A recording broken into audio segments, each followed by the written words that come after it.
67 में मानता हूं कि फर्स्ट लैंडमार्क है, जबकि सोशलिस्ट का अराइवल होता है। लेकिन जो रियल सोशलिस्ट का अराइवल, जो आपका प्रश्न है, वो 90 है, अराइवल ऑफ लालू प्रसाद। कैसे एक इमर्ज करता है उस छोटे से गांव से निकल करके। अब इनकी जो शादी होती तो वो बहुत ही एल्फुलेंस, उस हिसाब से बहुत कंपेरिजन में बहुत समृद्ध थे, लेकिन इनकी तो झोपड़ी थी। मुख्यमंत्री कोई अजब चीज नहीं होता है, तो तुम्हारे आपके बीच से निकलता है, तो उस पार्ट तक थी। लेकिन मैं कहीं ना कहीं समझता हूं कि उसको उन्होंने बाद में उसको भुनाया था। इनके मंत्री थे जो उत्तर प्रदेश से घुसते हैं, अब बिहार घुसते हैं, तो गाड़ी इनकी एम्बेसडर डगमग करने लगती है, तो कहते हैं बिहार आ गया क्या। कर्पूरी जी भी लालू जी के घर जाते थे। तो एक तरफ से वो एक्सेप्टेंस था कि चलो एक लीडर के रूप में इमर्ज कर रहा है, लेकिन उनको लगता था कि इस आदमी का जो पॉलिटिकल और इंटेलेक्चुअल कोसेंट है वो उतना रीच नहीं है। इमरजेंसी में कर्पूरी जी का जो 19 महीने काम है बिहार से बाहर रख के, वो फेनोमेनल। जनवरी में अनाउंसमेंट होता है, चुनाव होगा, जेपी अनाउंस करते हैं कि बहुत खुशी हो रही बता करके कि इस सभा में कर्पूरी ठाकुर भी उपस्थित हैं। तालियां बजती है, मंच से उतरते हैं अप्सरा सिनेमा के पास, जो अब नहीं है, वहाँ उनको अरेस्ट किया जाता है। पुलिस को कहते हैं कि नाकाम पुलिस, निकम्मी पुलिस, 19 महीने तुम गिरफ्तार नहीं किए, अभी अनाउंसमेंट हुआ तुम पकड़ने आए। छोटी छोटी बातें हैं कि गरीबों का फी माफ करना, वृद्धा पेंशन के बारे में बताता हूँ कि एक बार वो एमएलए बने, तो एमएलए बनते थे, माँ देती थी 25 पैसा, पिताजी देते थे, पिताजी के पास था नहीं, पिताजी निकल गए, उसी से उनको ख्याल आया कि बूढ़ों के पास ही पैसा हो। तो ये छोटी छोटी चीज सारी जो है लालू प्रसाद, नीतीश कुमार ने कर्पूरी ठाकुर के नर्सरी से लाए हैं। नीतीश जी ने ज्यादा गुलाब लाए हैं, लालू जी कुछ खमटे भी उखाड़ दिए। अब नीतीश जी बड़े क्यों लगते हैं कि लालू जी के टाइम में माइनस बहुत ज्यादा था। हम रेमेंडन टैपरेटर से इसको एकदम आईटी के हाई एंड पर ले गए। अब मुझे कुछ अपने पोते पोतियों की कहानी सुनानी होगी, तो मैं बहुत प्राउडली कहूँगा कि I covered one of the best.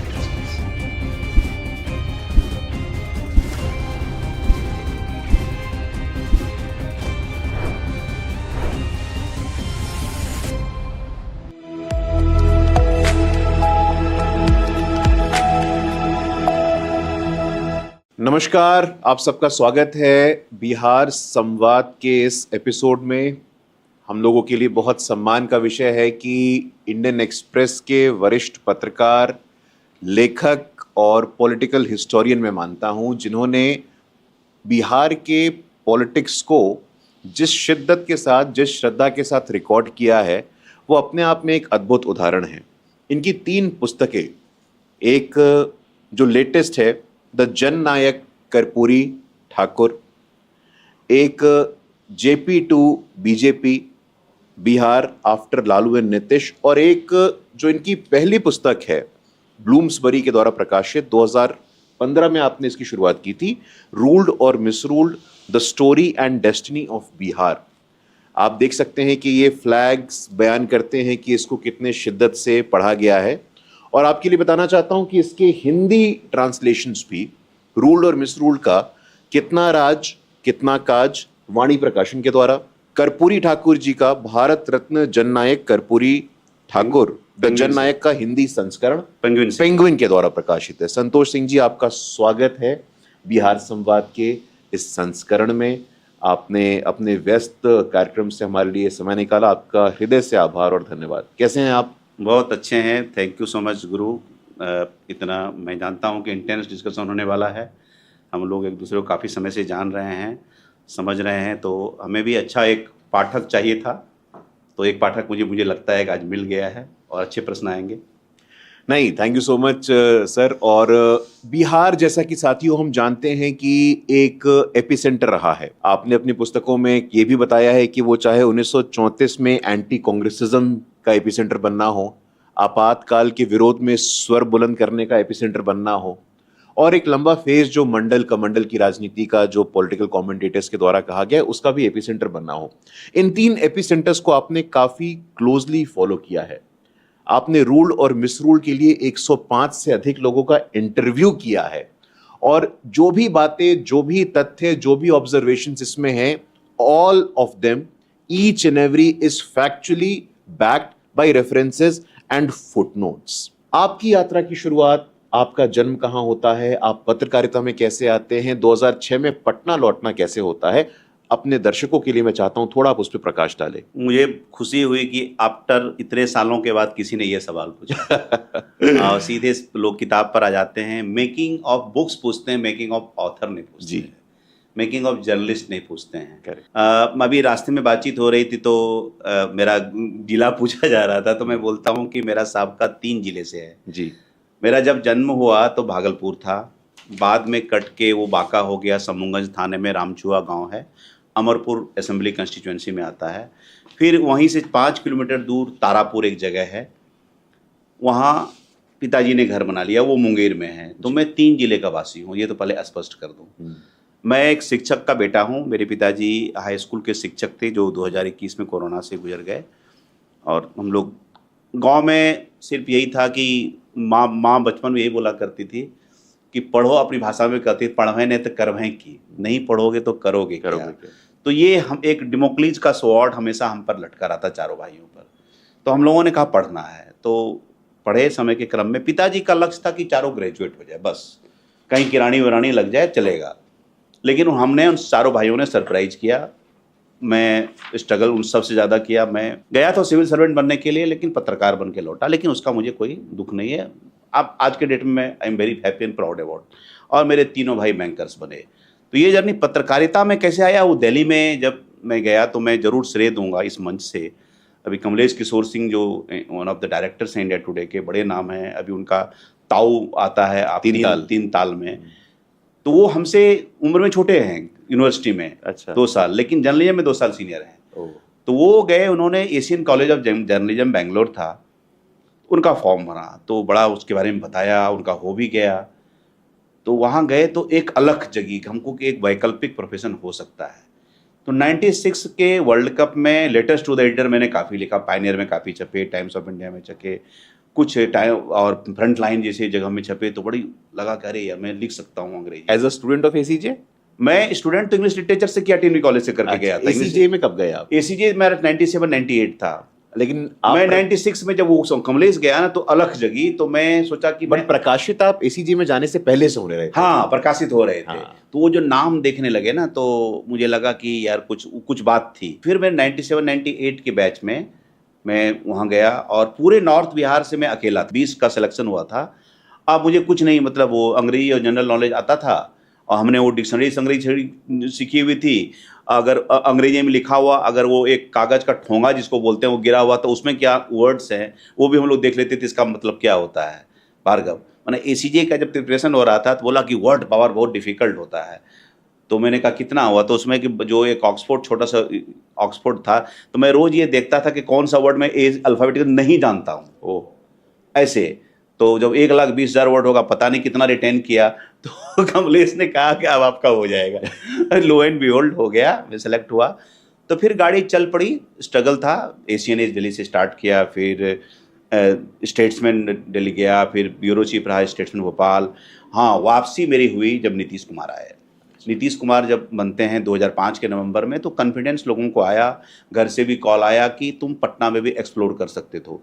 मैं एक स्टेट्समैन के बड़ा ही सीरीन एटमॉस्फेयर में था, जिसके बारे में इसने इकबाल ने कहा है, कुछ दिल फरेब हो कोहसार का नज़ारा कि पानी भी उठ कर मौज बन के देखता हो। तो इतने खूबसूरत शहर में मैं था, तो मुझे लगा कि आऊँ नहीं। पूरा 1 बीघा में आप कैन यू इमेजिन, मतलब कि न्यू मार्केट के पास E41, 45 बंगलोज, मेरे सारे पड़ोसी मंत्री, स्पीकर, इस टाइप। तो क्वालिटी लाइफ थी, कल्चर था, सब कुछ था, पैसा नहीं था। और फिर बिहार बुला रहा था कहीं ना कहीं, बिहार वॉज बैकनिंग अस। तो मैं बिहार आया, मैं टेलीग्राफ ज्वाइन करता हूँ और फिर 2008 से मैं अभी तक एक्सप्रेस में हूँ। 18 साल हो गया है पूरे जर्नलिज्म का, 27 वर्ष कैरियर।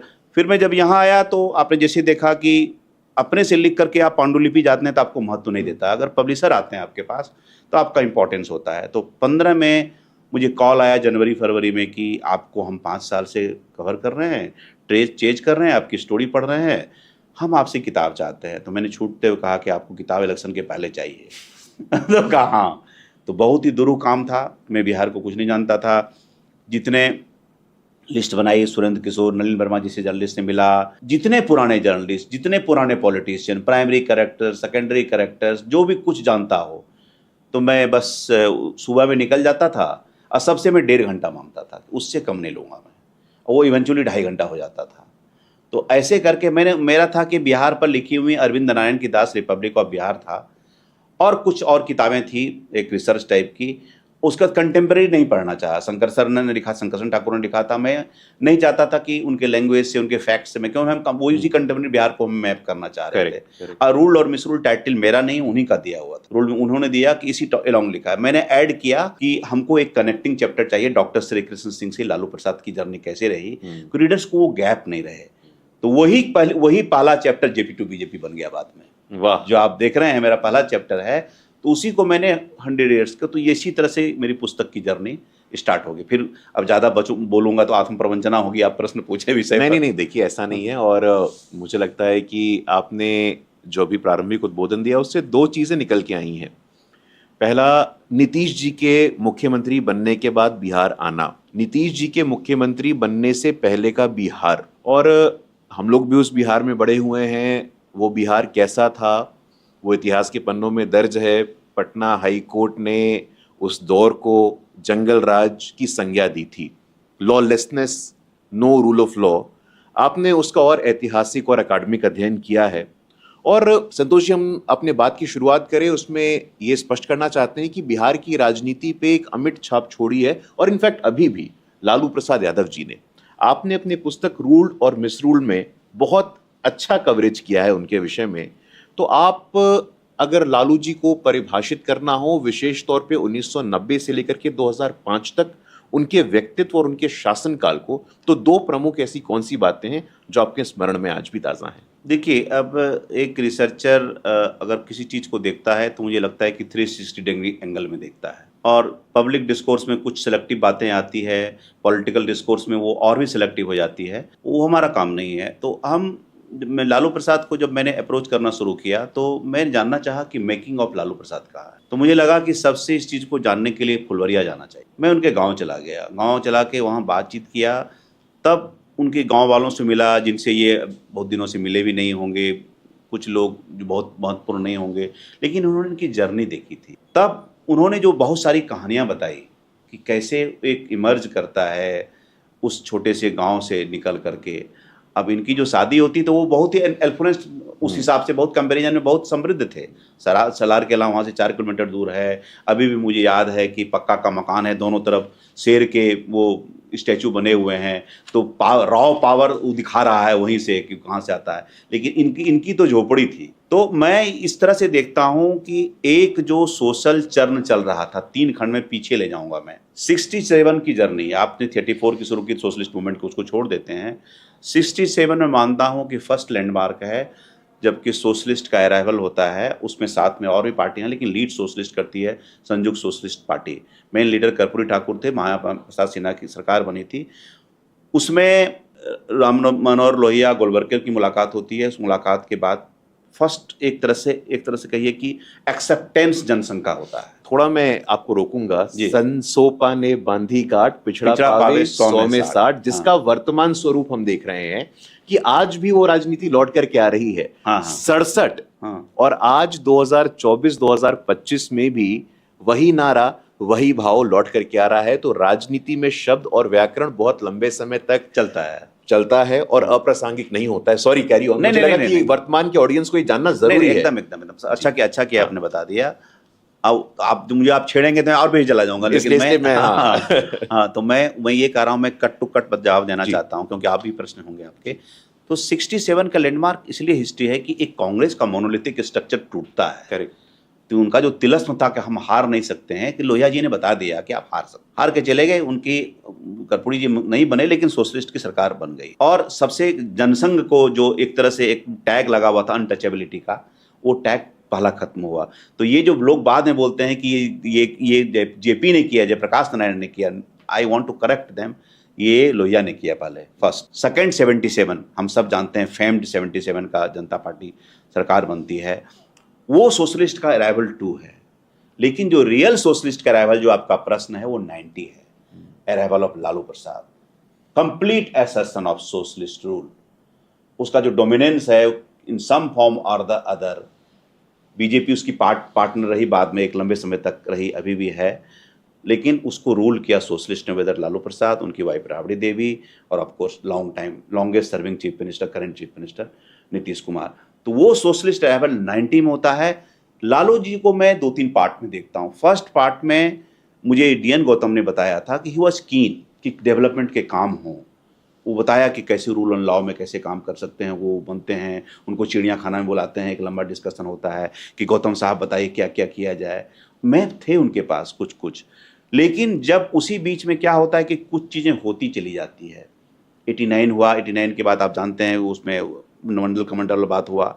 इम्पॉर्टेंट 91 जो होता है, जब इनको 48 सीटें अनडिवाइडेड बिहार में आ जाती है, तो इनके दिमाग में सोशल कम्बिनेशन चला जाता है कि हमारे पास सोशल कम्बिनेशन काफ़ी है जिताने के लिए, हम डेवलपमेंट में बहुत ज़्यादा काम नहीं भी करेंगे तो काम चल सकता है। तो वहाँ से मुझे लगता है कि 92 तक आते आते थोड़ा डिसएरे शुरू हो जाता है। आप देखिए बड़े नेता सब अलग होना शुरू हो जाते हैं, VP सिंह अलग होना शुरू हो जाते हैं, रामविलास पासवान, शरद यादव और इवेंचुअली नीतीश कुमार 94 में अलग हो जाते हैं, जो सबसे करीब उनके चाणक्य कहे जाते थे, इनके प्रेस रिलीज लिखा करते थे और मोटरसाइकिल से स्कूटर से घुमा करते थे, कहते थे कि मैंने लिखा है लेकिन लालू जी के नाम से छाप दीजिए। ये उनके ड्राफ्ट्समैन हुआ करते थे। तो और बहुत इस मामले में खुश थे कि भाई चलो, लेकिन वो जब दरकिनार लालू जी ने करना शुरू किया, उनका स्टेचर बढ़ता चला गया 92 के बाद, तो गवर्नेंस डिफिसिट भी साथ साथ होता चला गया। तो मैं ये मानता हूं कि फर्स्ट टर्म में, फिर भी मैं फर्स्ट टर्म में क्रेडिट देता हूं, जो ये गरीब गुरुओं की आवाज़ बोलते हैं, उन्होंने लोगों को खाट दिया, उन्होंने असर्सन दिया, चेयर्स दिया। थाने में लोग पहले नीचे जाके बैठते थे जमीन के, उनकी जाति के लोग भी, EBC के लोग भी, दलित भी। लालू जी ने आवाज़ दी तो लोगों ने बेंच पर बैठना शुरू किया, कुर्सियों पर बैठना शुरू किया, उन्होंने चेयर को फील करना शुरू किया। उन्होंने मुख्यमंत्री के कुर्सी को बीच सड़क पर ले गए, वो उन्होंने प्रोटोकॉल से निकाला कि भाई हम अन्य मार्ग में नहीं हैं, हम या जो भी पहले एड्रेस हुआ करता था वहाँ नहीं है। गरीबों को नहलाया, बताया, DM को बताया ये तुम्हारा सेवक है, पब्लिक सर्वेंट सर पर स्ट्रेस किया कि तुम्हारा सेवक है, मालिक नहीं है तुम्हारा। जो लोग वीडियो देखने के लिए तरसते थे वो DM को रोड पर देख रहे थे। मुझे याद है मैं गाँव में था एक बार, तो मैंने एक बाबा को कहा कि बाबा चलिए ना, जॉर्ज फर्नांडिस आए हैं शंभूगंज में, उनको सुनेंगे।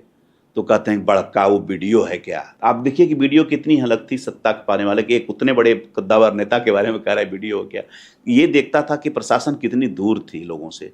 तो उन्होंने वो असर्सन लाया, लेकिन सैडली वो सिंबॉलिज्म में हो गया। उनके जो लोग डिराइड करते हैं कि चारा घोटाला, वो जो चरवाहा विद्यालय, पहलवान विद्यालय, ये सब ये अच्छे कंसेप्ट थे। उसके लिए वेयर विदल होते, उसके लिए एक योजनाएं होती, तो प्रौढ़ शिक्षा का जो आउट ऑफ स्कूल चिल्ड्रन जो नीतीश जी बात करते हैं, इसका बहुत बड़े उदाहरण हो सकते थे, जो कि उन्होंने नहीं किए। तो जो उनके 95 तक आते आते इतने गणित में फंस गए, अपने जातीय गणित में कि EBC का जिन निकलेगा, मुस्लिम यादव का कॉम्बिनेशन इतना परसेंट है। तो मुझे लगा कि फिर वो 95 के बाद तो फॉर्डर में भी घिर गए, तो फिर वहाँ से डिले हो जाता है। तो फर्स्ट पार्ट मैं कहूँगा एक एम्पावरमेंट, सोशल एम्पावरमेंट, और सेकंड पार्ट में गवर्नेंस डिफिसिट मैन के रूप में वो कन्वर्ट हो। नहीं, आपने बिल्कुल सही पॉइंट आउट किया कि 91-92 के बाद, 90 में सत्ता आने के बाद साल 1.5 साल के बाद डेवलपमेंट मेन एजेंडा में रहा नहीं। उनको आत्मविश्वास आ गया कि हम गणित करके, अरिथमेटिक करके, MY करके, और इसको बहुत अच्छे से आप डिस्क्राइब भी करते हैं कि मंडलाइजेशन, सेकुलराइजेशन और यादवाइजेशन, और अगर आज उसमें कहें कि भाई वो डायनेस्टाइजेशन हो गया है, तो उसमें भी कोई अतिशयोक्ति नहीं होगी। एक जो आपने कहा और आपने अपने पुस्तक में भी लिखा है कि ये गरीब गुरबा लालू जी का सामान्य परिवार, ठीक है, उसका एक पक्ष है, लेकिन कॉन्ट्ररी टू पॉपुलर परसेप्शन, जो लालू के ससुराल पक्ष है, जो लालू जी का ससुराल पक्ष है, वहां पे शिव प्रसाद चौधरी, वो जो ससुर लगे लालू जी के, 500 गाय और भैंस खटाल जगदाल पश्चिम बंगाल में 500 गाय और भैंस मवेशी होना, ये बहुत बड़ी बात है साथियों। और उस समय में, और आगे भी आपने लिखा है पृष्ठ संख्या 110 पे कि Chaudhary took his gamble and gave 5 bigha land and 5 cows as dowry to Lalu to start off well. 110 number पृष्ठ पे। तो प्रायः ये जो वेटनरी कॉलेज का हम देखते हैं, वेटनरी कॉलेज का पक्ष है, निश्चित रूप से है, लेकिन आपकी शादी एक संभ्रांत परिवार में होती है जहां 500 मवेशी भी होते हैं, और आपके ससुर आपको कुछ भूमि भी देते हैं कि जाओ तुम चुनाव लड़ो। और ये पक्ष मुख्य धारा में नहीं आया है, तो कम से कम ये पक्ष आप लेकर के आए, ये बहुत ही इंपॉर्टेंट पर्सपेक्टिव है। दूसरा, मैं थोड़ा आपको इमरजेंसी के आसपास लेके जाना चाहता हूं। Emergency again is an epicentre, yes, एक केंद्र बिंदु रहा है। उस इमरजेंसी का आप एक वाकया जिक्र करते हैं अपने पुस्तक में पेज नंबर 41 पे। Lalu called several people and said Lalu was shot at. Lalu died in firing and thus got wider publicity than any other student leader. तो ये जो अंतरंगियां हैं, ये जो स्टंट है, ये शुरुआत से लालू जी के जीवन में, उनकी जीवन यात्रा में रही। थोड़ा लालू जी इमरजेंसी, और मैं थोड़ा लंबा बोल रहा हूं, क्षमा चाहता हूं। आपने ये भी कहा है कि कर्पूरी जी की भूमिका इमरजेंसी के दौरान लोगों ने उसको बहुत पढ़ा नहीं, बहुत तवज्जो नहीं दिया, एक रोमांटिसाइजेशन हुआ यंग लीडर्स का, वो इंपॉर्टेंट है। लेकिन थोड़ा ये लालू जी के स्टंट पे और कर्पूरी जी की जो भूमिका इमरजेंसी में कम आंकी गई, उस पे आपकी क्या राय है? मैं 69 ले चलता हूं शिवानंद तिवारी के हवाले से। शिवानंद तिवारी कहीं न कहीं उनके गुरु थे, मतलब उसका जो यूथ विंग था सनसोफा का, उसमें थे, और लालू जी भी उसी के पार्ट थे। जब पटना यूनिवर्सिटी स्टूडेंट्स यूनियन के पहले के टाइम से ही बता रहा है जी। तो फर्स्ट अपीयरेंस जो लालू जी का होता है वो 69 में शंकराचार्य ने कुछ कमेंट दे दिया था दलित के अगेंस्ट में, तो काफ़ी विरोध किया, और इसमें विरोध किया था मुख्य रूप से शिवानंद तिवारी ने। पहली बार लालू प्रसाद का पब्लिक अपीयरेंस उस भीड़ में होती है, इंकलाब जिंदाबाद का नारा लगाता है, first time, first public appearance. तो पॉलिटिकल बैप्टाइजेशन जो होता है 1969 में हो जाता है। लेकिन ये पटना यूनिवर्सिटी में जो स्टूडेंट यूनियन के ये बनते हैं, प्रेसिडेंट बनते हैं, सुशील कुमार मोदी इनके जनरल सेक्रेटरी रहते हैं, रविशंकर प्रसाद असिस्टेंट सेक्रेटरी रहते हैं। तो इन्होंने एक नया लैंग्वेज जो होता है पॉलिटिक्स में, एक अल्हड़ भाषा बुला के बोलना, तो एक डिक्शन चेंज कर दिया, एक भदेश भाषा का इस्तेमाल। उसको रंजन यादव बहुत अच्छी तरह से बताते हैं, उनके पूर्व मित्र, पूर्व MP, कि किस प्रकार वो आते थे हमारे यहाँ, हमारे बड़ा भाई मानते थे, हमारे यहाँ चना चवेना खाते थे, और वो वहाँ से पॉलिटिक्स शुरुआत किया। पान खा के चल देना, अपने वेटनरी कॉलेज से स्टार्ट किया, पान चबाते हुए रिक्शा पर बैठ करके जाना, रास्ते में रोकते हुए रिक्शा वाला, टमटम वाला, किसी से मजदूर से बात कर अपने अंदाज में। तो वो एक अलग तरह की पॉलिटिक्स उन्होंने एक तरह से ट्राई किया। लेकिन मुझको लगता है कि उस पॉलिटिक्स में हास्य बात ज़्यादा रह गया। फिर जैसे जैसे वो आते हैं, तो मुझे इंडिया टुडे का एक हेडलाइन याद है कि बिहार का रंगीला मुख्यमंत्री, बिहार का रंगीला मुख्यमंत्री। हाँ, पान चबा रहे हैं, कवर पेज है, this is the title, Bihar का रंगीला मुख्यमंत्री, इंडिया टुडे का कवर पेज का हेडलाइन याद है। तो he was the colourful personality, और उन्होंने ये काम किया कि भाई लोगों को ये बताया कि भैया मुख्यमंत्री कोई अजब चीज़ नहीं होता है, तो तुम्हारे आपके बीच से निकलता है। तो उस पार्ट तक ठीक था। लेकिन मैं कहीं ना कहीं समझता हूं कि उसको उन्होंने बाद में उसको भुनाया काफ़ी। तब तक इंटरनेट, ये मीडिया का, सोशल मीडिया नहीं, जो ये टेलीविज़न आ गया था, तो टेलीविज़न के लिए सबसे बड़ी स्टोरी बन गई। तो उनका विजुअल बहुत स्ट्रांग होता था कि दातून लेकर के जा रहे हैं, और ये पवन टून ने काफ़ी उन पर बुक सीरीज भी किया है। तो जो इनके जो साइड में जो करते थे, अदर देन द गवर्नेंस वाला पार्ट, उसको ज़्यादा पब्लिसिटी मिली। मैं अगर रोकूं आपको, हाँ, तो आपके ही शब्द हैं, ये ऑप्टिक्स ऑफ सोशल जस्टिस। अगर हम कहें ऑप्टिक्स ऑफ सोशल जस्टिस, गलत नहीं है, एकदम करेक्ट टर्म है, ऑप्टिक्स। आपका ही शब्द है, आपसे उधार ले रहा हूं मैं, ऑप्टिक्स है, ये वास्तव में नहीं है। He was very good at optics to create किया उसने, लोगों को इमेज दिया कि लेकिन अब आप कब तक हंसिएगा। एग्जैक्टली। हाँ, लेकिन अब है कि आपको गवर्नेंस देना पड़ेगा।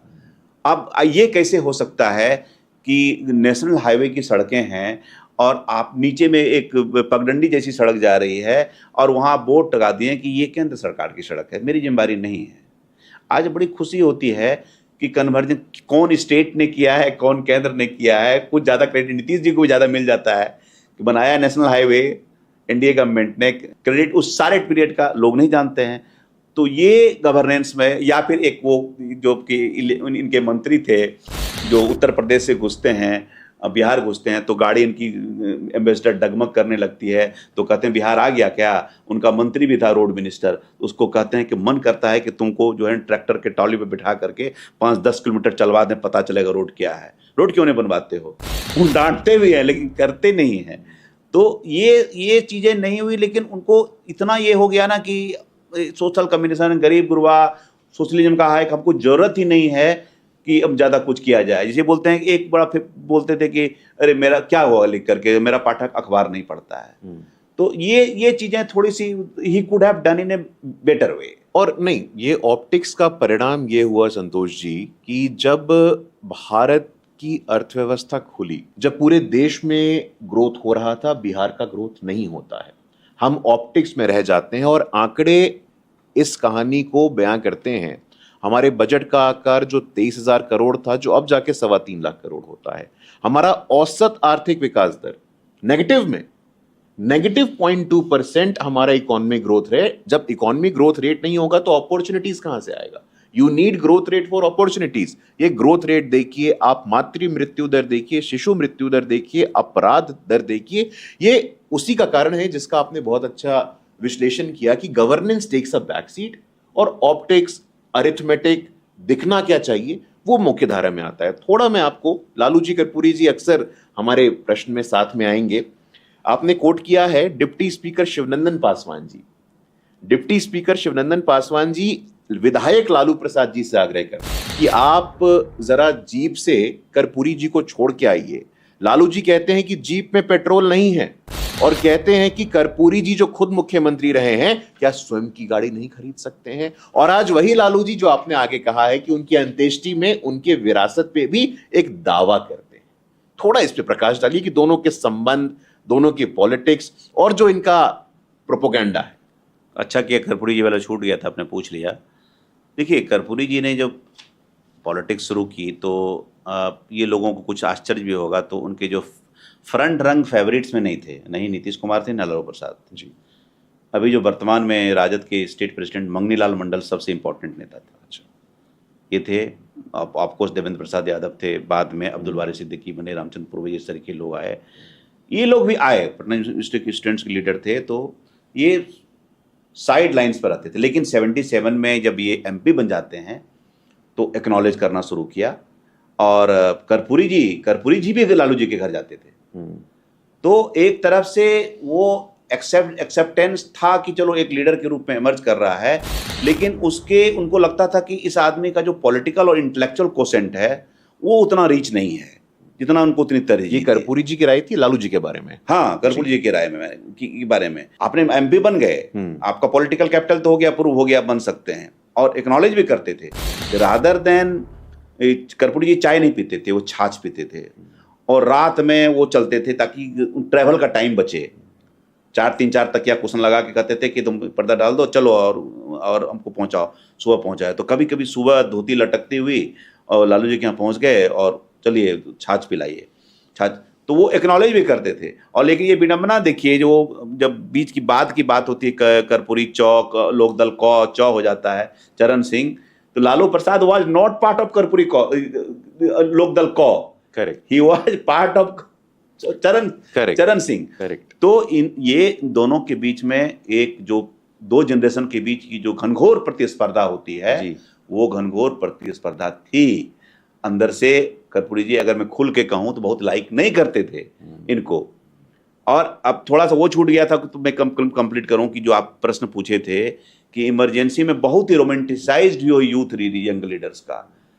इमरजेंसी में कर्पूरी जी का जो 19 महीने काम है बिहार से बाहर रह के, वो फेनोमेनल है। कुलदीप नैयर प्रख्यात पत्रकार, वो उनको सूचना देते हैं कि इमरजेंसी लग गई है, वो पूर्णिया में है। नेपाल जाते हैं, बंगाल में रहते हैं, साउथ जाते हैं, महाराष्ट्र जाते हैं, दिल्ली जाते हैं। दिल्ली में उनको 700 रुपया की जरूरत होती है, 500 रुपया की जरूरत होती है, तो एक प्रोफेसर से मांगते हैं तो वो देता है 700 रुपया, 1000 देता है तो नहीं लेता है, तो 700 में बात फाइनल होती है। तो मतलब इतने थे कि 500 मतलब 500 वहाँ लेके आते हैं। फिर नेपाल में लंबे समय तक रहते हैं, उत्तर प्रदेश में भी रहते हैं।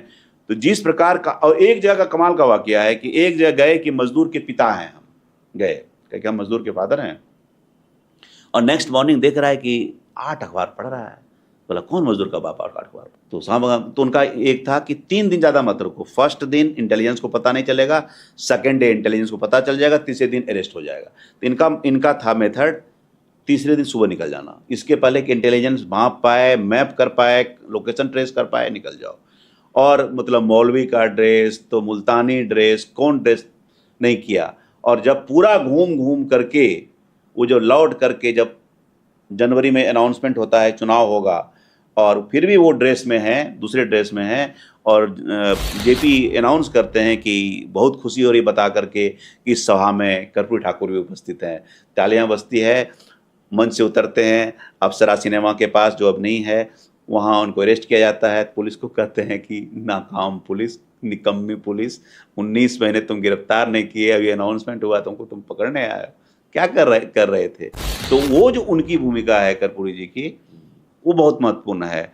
हाँ, मैंने लिगेसी की बात आपने कही कि हमको अमना ठाकुर से भी पूछा कि किस प्रकार अपने सर में गोद रख करके जब डेथ होता है तो वहाँ पीएमसीएच में लेके गए हैं गाड़ी में, ये बात सही है। मतलब वो रथ कोई और आया था, कहीं समस्तीपुर उनको जाना था घूमने के लिए, वो जाते हैं, लेकिन डेथ के टाइम में सबसे पहले व्यक्ति हैं धनिक लाल मंडल हैं, जो बाद में स्पीकर बनते हैं। और इनको कपिल देव सिंह, इनको जो मंत्री कपिल देव सिंह के सहयोग हुआ कर सोशलिस्ट लीडर, उनके घर में ब्रेकफास्ट था उस दिन जाने के लिए उनको। और लेकिन उनके बेटे अर्जुन सिंह मल्लिक पिताजी को पता चला, तो हम लोग दोनों बाप बेटे पीएमसीएच में आते हैं, और जैसे नॉर्मल किसी की बॉडी पड़ी रहती है, वो तो पीएमसीएच के कॉरिडोर में एक पड़ी हुई है, और एक मतलब चिप्स का, स्टोन चिप्स का ढेर है, उसमें बैठ कर धनिक लाल मंडल रो रहे हैं।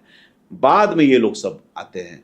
तो लेकिन जब देखा कि कर्पूरी बहुत बड़े नेता हैं, जब क्रिमेशन के होने का टाइम हुआ, तो सबको एक तरह से धकिया कर, अगर विदेशी भाषा का इस्तेमाल करूं, वो अपनी जगह बनाते हैं, ट्रक में ऐसे बेजार रोते हैं जैसे कि उनके पिता की मृत्यु हुई। तो वो पॉलिटिकल एयर अपेरेंट बनने की पहली कोशिश, और अगेन यू से कि द ऑप्टिक्स, तो उसमें तो मास्टर, आई डोंट थिंक कि पॉलिटिकल थिएट्रिक्स में उनके जैसा कंटेम्परेरी इंडियन हिस्ट्री में हाल फिलहाल में कहीं कोई हुआ है। मैं इसको पॉजिटिवली बोल रहा हूँ, not in negative connotation. Is a very good, मतलब क्या कहें, एक्टर इन पॉलिटिक्स। नहीं, कर्पूरी जी की कहानी अपने आप में एक क्रांति की कहानी है। और कर्पूरी जी जब मुख्यमंत्री पहली बार बनते हैं तो नारा लगता है, कर्पूरी कर्पूरा छोड़ कुर्सी, छोड़ गद्दी पकड़ अस्तूरा। छोड़ गद्दी पकड़ अस्तूरा, मैंने सुना हुआ है, ये आपने सुना हुआ है। और अंततोगत्वा कर्पूरी ठाकुर जी का सम्मान भारत के सर्वोच्च पदवी भारत रत्न से तब होता है, उनके जन्म के 100 वर्षों में एक भारतीय जनता पार्टी और प्रधानमंत्री श्री नरेंद्र मोदी जी के द्वारा एक्नॉलेज किया जाता है कि ऐसे व्यक्ति को सम्मान देना, उनको श्रद्धा सुमन अर्पित करना, और एक समाज और देश के रूप में कितना आवश्यक था। और आपने पुस्तक भी लिखी, तो निश्चित रूप से कर्पूरी जी का जो ड्यू है, कर्पूरी जी के ऊपर आपने पुस्तक लिख करके आपने अपनी श्रद्धांजलि अर्पित की है। हम बिहार वासियों का एक हिस्से का जो बहुत बड़ा काम था वो आपने किया है। एक आखिरी बात कर्पूरी जी करेंगे, फिर हम लोग आगे बढ़ेंगे। एक वाक्य आपने अपने पुस्तक में लिखा है कि एक शिकायत आती है कि पैसे लेकर के प्रश्न वापस लिए जा रहे हैं विधानसभा में कुछ विधायकों के द्वारा। उन विधायकों में होते हैं, आपकी पुस्तक की मार्फत कहें, लालू प्रसाद जी, मुंशीलाल राय जी, जयप्रकाश नारायण यादव जी। ये सुन करके कर्पूरी जी बहुत आहत होते हैं, बहुत दुखी होते हैं, और अंततोगत्वा स्पीकर से आग्रह करके नियम चेंज करवाते हैं। इसके सब्सिक्वेंटली आप लिखते हैं, Lalu Prasad was unhappy with this and used derogatory language for Thakur. थोड़ा इस वाक्य पे प्रकाश डालना। हाँ, वो नाराज होते हैं। ये सारा प्रकरण जब हुआ तो कहीं न कहीं प्रश्न पूछ करके उन्होंने ट्रेंड लगा। सुशील कुमार मोदी ने ये वो तो विस्तार से उन्होंने बताया था मुझे कि एक देखा कि एक ट्रेंड था कि पहले प्रश्न ले लो, फिर डील कर लो, फिर उसको वापस कर लो। तो कहीं न कहीं लग रहा था कि उसमें कमा रहा है। तो एक मर्सनरी मोटिव जब इन्होंने रीड किया तो इन्होंने कहा कि रूल्स चेंज करने के लिए प्रेस किया, और ये मान भी लिया गया। इंपॉर्टेंट लीडर ऑपोजिशन थे, इंपॉर्टेंट नेता थे, तो ये मान भी लिया गया। तो आहत हुए, और उन्होंने शायद एक बार उंगली भी शायद उनको दिखाई थी, तो मुझे याद नहीं आ रहा है, उन्हीं के सजाती है कोई नेता जाते हैं और उनको शायद डांटते हैं कि आप ऐसे कैसे बोल सकते, शायद मुद्रिका प्रसाद यादव थे, और वो जाके कहते हैं कि आप कर्पूरी ठाकुर के लिए ऐसे लैंग्वेज कैसे इस्तेमाल कर सकते हैं। तो वो उनको, अब देखिए डिफेंड करने वाला भी कौन है, डिफेंड करने वाला भी उनकी कम्युनिटी से, उनकी जाति, क्योंकि देखिए, और कर्पूरी ठाकुर को मुख्यमंत्री बनाने में आप, जो कि कांग्रेस के राम लखन सिंह यादव, वो लोग बैक करते थे। उनका ये था कि पावर आ तो जाए पहले ओबीसी के साथ, जो पावर ट्रांसफर जो अपर कास्ट से ओबीसी नहीं हुआ है, ईबीसी नहीं हुआ है, वो पावर ट्रांसफर को सपोर्ट करते थे, इवन कि विपक्ष के नेता, कि ये कर्पूरी जी किस प्रकार के मुख्यमंत्री बनते हैं। अब देखिए, मतलब सत्येंद्र नारायण सिन्हा का गजब का रोल है। एक बार उनके साथ 77 में उनके आसपास में लड़ते हैं मुख्यमंत्री बनने के लिए, और उनको मंत्री बनाने में भी मदद करते हैं। उस आदमी की इस तरह की भूमिका रही है। और उसी से एक जुड़ा प्रकरण है कि पहली बार कांग्रेस के मुख्यमंत्री बन सकते थे, मंडल जी बन सकते थे, मुझे लगता है धनिकलाल मंडल की ही बात है। उस नहीं, वीरचंद पटेल 1963 जब वो कामराज प्लान आता है तो वो बन सकते थे, लेकिन उन्होंने, ताकि एक power transfer upper caste to OBC नहीं हो जाए, के वी सहाय का नाम आगे कर दिया सत्येंद्र नारायण सिन्हा ने, और खुद बोले, उनके कैंप के थे, अब बाद में दुखी बोले कि मैं आज अपना ही घर जला के आया हूँ। ये इनके सेंटेंस थे, रिमॉर्स किया। लेकिन इतिहास में तो ये रिकॉर्ड हो गया ना कि आपने सपोर्ट नहीं किया था। वो जो अपर कास्ट की जो हेजिमोनी थी, वो चाहते थे किसी न किसी तरह वो बरकरार हो, जो कि इवेंचुअली मतलब ऑफकोर्स 67 के बाद टूटा, ठीक है। मतलब कर्पूरी जी बनते हैं जो 67 से लेकर के मार्च से लेकर के जनवरी 68 के बाद फर्स्ट बीपी मंडल बनते हैं, सतीश प्रसाद सिंह 4-5 दिन के लिए बीपी मंडल बनते हैं, तो वो फिर चैन शुरू हो जाता है। उस ब्रेक के बाद फिर 77 में इवेंचुअली एक असर्टिव कर्पूरी ठाकुर 77 में यू कैन कैसे कि first OBC oblique ABC chief minister जो है पिछड़े वर्ग से, वो बनते हैं। नहीं, कर्पूरी जी के आगे हमें जाना होगा, लेकिन एक आखिरी बात जो मेरे मन में है वो है कर्पूरी फॉर्मूला। 12, 8, 3। वो 12 में अति पिछड़ी जातियां हैं, 8 में अन्य पिछड़ी जातियां हैं, 3 में महिलाएं हैं सभी वर्गों की, और बाकी 3 में जो आज का ईडब्ल्यूएस है, जो गरीब सवर्ण का कॉन्सेप्ट है। और उस सरकार में कर्पूरी जी भी होते हैं, जनसंघ भी शामिल होती है, कैलाशपति मिश्र भी होते हैं। ये फॉर्मूला कैसा? 26% तब और आज, तब एक सोशल जस्टिस की पटकथा लिखी जा रही थी, एक बुनियाद, और उसका नेतृत्व कर्पूरी ठाकुर जी कर रहे थे। थोड़ा कम समय में आप उसके बारे में बताइए। बहुत महत्वपूर्ण। कर्पूरी इस सवाल के बिना कंप्लीट हो ही नहीं सकते हैं। अगर ये नहीं हुआ होता तो शायद मैं किताब नहीं लिख रहा होता, आप चर्चा भी नहीं कर रहे होते। ये एक इंडियन पॉलिटिकल हिस्ट्री का, या किसी के वर्ल्ड भी कहेंगे, बहुत ही इंपॉर्टेंट पॉलिटिकल कॉल था। फर्स्ट आइडिया, जो कि बातें रिकॉर्ड में नहीं आई है या कम आई है, इनका आइडिया 12 और 8 का था, 12 और 8 कि ईवीसी का फिल्टर नहीं कर रहा है, कि उनको लगा मुख्य जो जातियां वहीं तक जाती, नीचे फिल्टर नहीं कर रहा है, तो उनकी संख्या कुछ ज़्यादा है, तो उसको 12 दो, ये 8 दो। तो ये बात जनसंघ को नहीं पची। जनसंघ ने कहा कि ये कंप्रिहेंसिव फार्मूला नहीं है। तो 3 के मुलाकात होती थी, कर्पूरी, किशोरी प्रसन्न सिंह, कैलाशपति मिश्र, ट्रिपल के, और खास करके वैद्यनाथ प्रसाद ये पांडे, मनीषा प्रियम के फादर स्कॉलर, उनके घरे मुलाकात अक्सर हुआ करती थी। तो ये बातचीत हुई जी, कैलाश जी और किशोरी प्रसन्न सिंह बड़े सोशलिस्ट हैं। तो बातचीत हुई कि फिर और लोग थे, तो उन्होंने आइडिया दिया कि इसको हॉरिजॉन्टल, वर्टिकल हॉरिजॉन्टल दोनों किया जाए। तो वहां से उन्होंने इनपुट दिया 3% महिला और 3% गरीब सवर्ण। 3% महिला हर जाति की, 3% गरीब सवर्ण। तो वो देखिए, तो ये कर्पूरी जी को क्रेडिट मिलता है, लेकिन वो जो अलायंस को क्रेडिट मिलना चाहिए। बाद में ये पोर्ट्रे किया गया, जनसंघ ने विरोध किया था, उसके कुछ धड़ों ने, कुछ युवक ने विरोध किया था, लोग दोहरी सदस्यता, तमाम चीजें आती हैं, और विरोध किया था, इसका भी विरोध किया था, क्योंकि मैनिफेस्टो का पार्ट था, विरोध कर नहीं सकते थे। करेक्ट जी, नहीं कर सकते थे। लेकिन मैं ये रिकॉर्ड पर डालना चाहता हूं कि 20 का आइडिया था, अलायंस में आकर के वो 26 हुआ। वो इक्वल क्रेडिट देना चाहिए। मैं एज आपने पॉलिटिकल हिस्टोरियन किया, आई am honoured with that term, तो मैं इसको करेक्ट करना चाहूंगा कि वो 12-8 और 3-3 ऐड किया गया, और उन्होंने तुरंत नहीं लाया, उन्होंने 1.5 बरस बाद लाया। पूरा असेंबली में मंथन हुआ, उनको प्रश्न पूछा गया, क्या हुआ, उनको पूछा जाता था। तो वो ये डिसीजन जो लैंडमार्क आता है, तो वो इंडियन पॉलिटिकल हिस्ट्री में देखिए उसका कास्केडिंग इफेक्ट है। और आज जो बात कर रहे हैं, जो पॉलिटिकल स्टेक होल्डर्स बात कर रहे हैं रिजर्वेशन की बात, मैं पूछना चाहता हूं कि 1971 में जब भोला पासवान शास्त्री की सरकार बनती है, ड्राफ्ट तो कर्पूरी ने तैयार कर दिया था, लेकिन भोला पासवान शास्त्री वो मुंगेरीलाल कमीशन सेटअप करते हैं, वो भी बैक्ड बाय कांग्रेस है। देखिए, मुंगेरीलाल कौन? कांग्रेस के नेता है। सबमिट होता है 76, किसकी सरकार है? Jagannath Mishra. You did nothing. Implement किसने किया? कर्पूरी ठाकुर ने और जनसंघ। हाँ, जनसंघ ने किया। मंडल कमीशन में आप जो कांग्रेस जो बात कर रही है, जो सोशल जस्टिस पे घूम के आ रही है, आपने काका कालकर कमीशन के लिए क्या किया था? मंडल कमीशन के साथ क्या किया?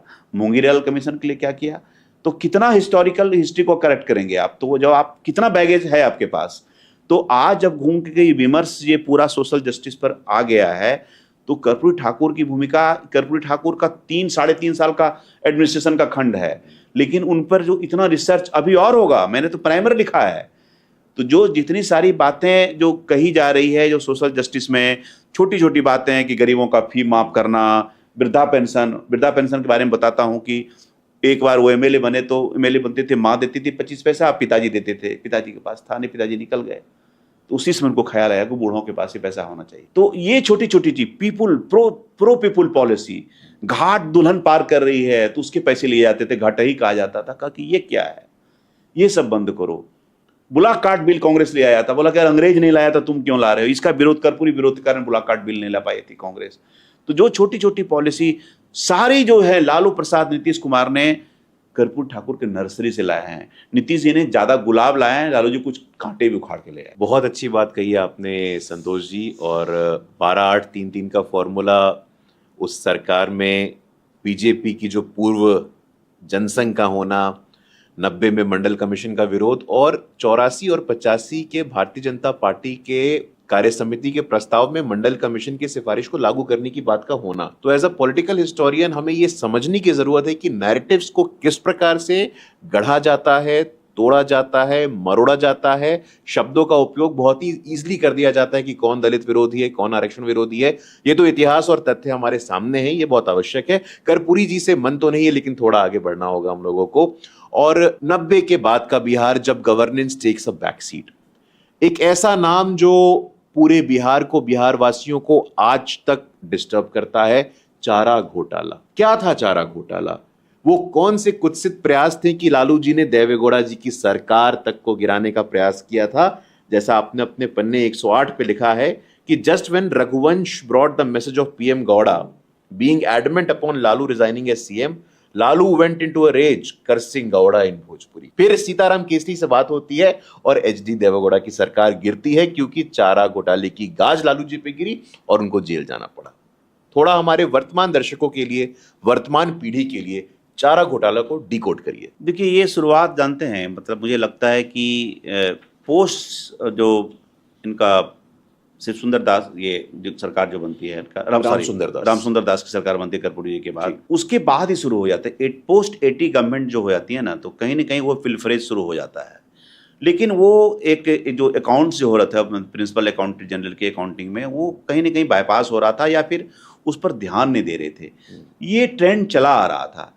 फिर ये जा करके अब 96 में अचानक, मुझे याद है कि 95 या के दिसंबर या ऐसी कुछ आज का बात है, पहली बार लालू प्रसाद अपने सेक्रेटरी जो उसमें थे मुकुंद प्रसाद को बुलाते हैं।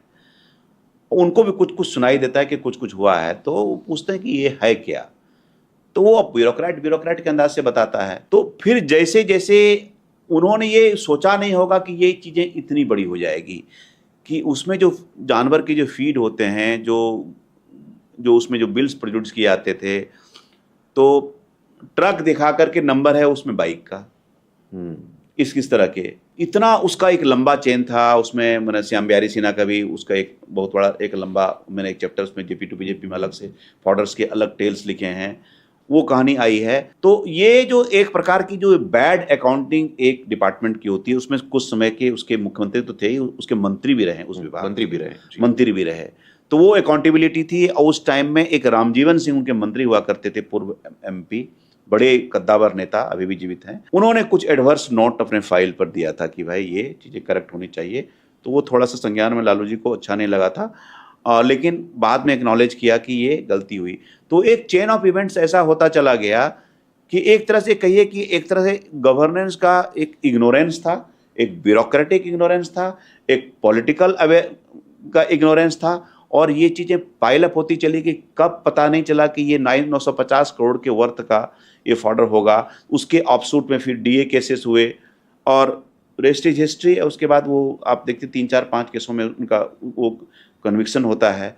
तो जब अब कन्विक्शन हो गया तो उसमें हमारे आपके लिए कहने की क्या बात है, ये चीज़ें हो गई कि सिद्ध की ये हो गया। तो ये उनके पीरियड का मुझे लगता है कि वहीं से एक तरह से उनका एक पॉलिटिकल डाउनफॉल शुरू हो जाता है। फिर बाद में उन्होंने अपने इमेज प्रूव करने के लिए रेलवे मंत्री बनते हैं, मैनेजमेंट गुरु बनते हैं, वो सब प्रयास किया।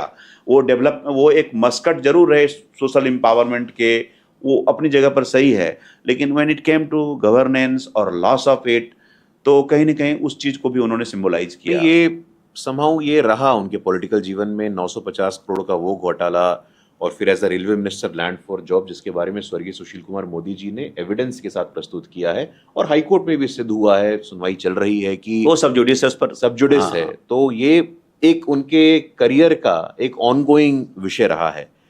लालू जी मुख्यमंत्री नहीं रह सकते हैं, नए व्यक्ति को आना है। काफी वरिष्ठ लोग हैं वहां पे, अब्दुल बारी सिद्दीकी हैं, जगदानंद सिंह हैं, ससुराल भी एक शब्द था, एक्रोनिम था, साधु, सुभाष, राबड़ी, लालू, रघुवंश प्रसाद सिंह, सब वरिष्ठ नेताओं के बीच में ऐसी क्या परिस्थितियां थी कि लालू जी ने अंततोगत्वा राबड़ी जी को ही अपना उत्तराधिकारी, जब मैं जेल में रहूंगा तो आप बिहार की मुखिया रहेंगी। थोड़ा इस पे प्रकाश डालिए। सबसे ज्यादा इंपॉर्टेंट नेता थे उसमें Ranjan Prasad Yadav ji. He was official unofficial number 2। जब जेल में थे तो ये सब कुछ देख रहे थे, तो कहीं ना कहीं he was fancying his chance to become chief minister. तो मैंने उनको पूछा, नाला रोड पर में उनका घर है, तो पूछा उनको कुरेदा बीच में, आप चाहते थे मुख्यमंत्री बनना? तो उन्होंने उसको घुमा के जवाब दिया कि कोई माटी का पुतला ही होगा ना जिसमें महत्वाकांक्षा नहीं होगी। He did want. ये पहली तरह से डिसाइडेड था। लालू जी के की स्ट्रेटजी बहुत क्लियर होती थी। वो पहले स्क्रिप्ट बनाते थे, उसमें लोगों को डालते थे। उन्होंने एक तरह से पीछे से लॉबिंग करी थी कि राबड़ी देवी को लाना है, और वो खुद नहीं बोल रहे थे, लोगों से बुलवाना चाह रहे थे। वो अपने साले अनुप प्रसाद को भी लगा दिए थे कि तुम मोबिलाइज करो, माहौल बनाओ, और तुम्हारी तरफ से आना चाहिए। और बीच में ये सब नाम तो ऐसे फैला दिए गए कि जगदानंद सिंह हैं, ये हैं, सब जानता था। तो जैसा कि साधु यादव ने क्लेम किया हमारी किताब में, अब वो कितना सच था नहीं था मैं नहीं कह सकता हूँ, वर्बल अकाउंट है, गलत भी हो सकता है, that is what he claim. तो वो कहते हैं कि ये डिस्कशन चल रहा है, तो हम कुछ लोग के आए, तो हमने कहा कि नाम मिल गया है। तो लालू जी ने एकदम अवाक हो कि कौन कौन? तो राबड़ी देवी। तो मौन हो जाते हैं चुपचाप, तो उनको पता ही था कि ड्राफ्ट हो जाता है। तो जैसे बोला तो सब ने कोरस हो गया, हाँ हाँ ये बहुत अच्छा नाम रहेगा, ये बहुत अच्छा नाम रहेगा। तो एक पूरा स्क्रिप्ट बना करके लालू प्रसाद, ये राबड़ी देवी को कैसे किचन से निकाल के लाया जाता है, और वो जब बनती है तो मुकुंद प्रसाद ने मुझे बताया था बाद में कि राबड़ी जो बनती हैं तो थोड़ी सी बहुत असहज थी, और जो पहला उन्होंने सिग्नेचर किया था पूरे A4 साइज पर हो गया था, बड़ा सा। और उन्हीं के टाइम में उनको सहज करने के लिए इंट्रोड्यूस किया गया कि अलग से किसी फाइल पर नोट्स बनाते आ रखे, जिसको कि बोलती थी वो, उसके फिर ब्यूरोक्रेट्स डिक्टेट करते थे। फिर धीरे धीरे हमको लगता है कि 2, 3, 4 महीने के बाद उनकी ट्रेनिंग ठीक ठाक हो गई, वो चीज़ें समझने लगी। तो वो इनके इनिशियल हर्डल दैट सोच कि she was not willing, she was virtually kept out of the kitchen to become chief minister. मेरा किसले मुझे लौटा दो। अटल बिहारी वाजपेयी जी प्रधानमंत्री के रूप में आग्रह करते। अपहरण का उद्योग, अपहरण का गुरुत्वाकर्षण केंद्र। 2001 से 2004 के बीच में 1537 केस रिपोर्ट होते हैं, 4 में सबसे ज्यादा 400 से अधिक। कैसा था वो अपहरण का दौर? और इसी सवाल में मैं जोड़ना चाहता हूं, आप पत्रकार हैं, आपके ही पत्रकार समुदाय के अशोक कर्ण साहब हिंदुस्तान टाइम्स के फोटोग्राफर रहे। 26 दिसंबर 2002 नालंदा इस्लामपुर से अगवा होते हैं, एक डेलीगेशन जाता है लालू जी के पास, और वो 2 घंटे में छूट जाते हैं। वो कैसा दौर था संतोष जी, अपहरण का दौर, जंगल राज का दौर, कैसे आप उसको देखें? देखिए, उस पीरियड का सबसे बड़ा जो मेन था किडनैपिंग फॉर रैंसम था, और ऑफकोर्स कास्ट मैसेकर्स तो थे ही उस चेन में, लंबे समय तक काफ़ी कास्ट मैसेकर्स भी हुए, 2 चीज़ें हुई, और किडनैपिंग फॉर रैंसम बहुत बड़ी बात थी। और कहीं ना कहीं वो संदेह के घेरे में है, वेदर दैट हैज़ पॉलिटिकल पैट्रेज और not, legally it was proved और नॉट, हम उसकी बात नहीं कर रहे हैं, मैं कर रहा हूँ परसेप्शन की बात कर रहा हूँ। The day it was handled, और जैसे कि अशोक कर्ण से मैंने खुद बातचीत की थी, उनकी अपनी कहानी थी, गवर्नेंस ने मतलब कैसे मदद की उनको निजात पाने में। गवर्नेंस के अपने नेटवर्क होते हैं, मैं कोई इसमें मोटिव इसमें नहीं कर रहा हूँ, एस्क्राइब कर रहा हूँ कि किसका क्या है, लेकिन ये बहुत बड़ी समस्या थी जिसको कि वाजपेयी जी ने से अपने ओपनिंग लाइन में बताया कि मेरा किसने लौटा दो। वो एक पंच लाइन था जो पूरा उस पीरियड को कहीं ना कहीं डिफाइन करता है कि भाई वो कहाँ गया।